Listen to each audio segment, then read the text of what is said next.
अलमट्टी धरणाच्या उंची वाढीच्या प्रश्नावर दिल्लीमध्ये केंद्रीय जलशक्ती मंत्री सी.आर. पाटील यांच्या उपस्थितीत बैठक पार पडली आहे।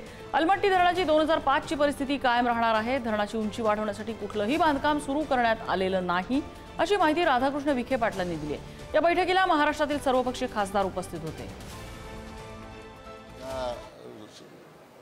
अलमट्टी संदर्भात आपल्या दोन्ही जिल्ह्याच्या सन्माननीय मंत्री महोदय असतील, आमदार खासदार महोदय असतील, आमदार महोदय असतील यांनी विस्तार ती बाजू मांडली आणि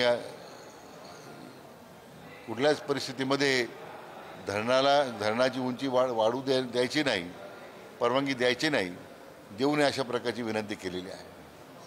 नाही, कुठल्या प्रकारचं काम सुरू झालेलं नाही आहे। 2005 साली जे काम झालं होतं ती परिस्थिती आज कायम आहे। त्यामुळे असं धरणाचं काम त्यांनी सुरू केलं आहे, उंची वाढवण्याकरता काही कार्यवाही केली असं काही नाही आहे। आंध्र प्रदेश आणि तेलंगणा त्या ठिकाणी त्या लवादाच्या निर्णयाविरुद्ध स्टे त्यांनी घेतलेला आहे आणि तो स्टे आपल्या फायद्याचाच आहे।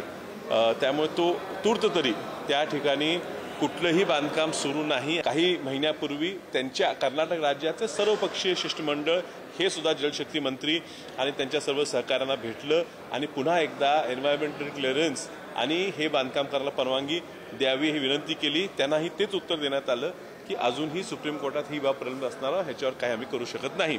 त्यामुळे हा लगेच तरी ह्या धरणाची उंची वाढेल असं दिसत नाही।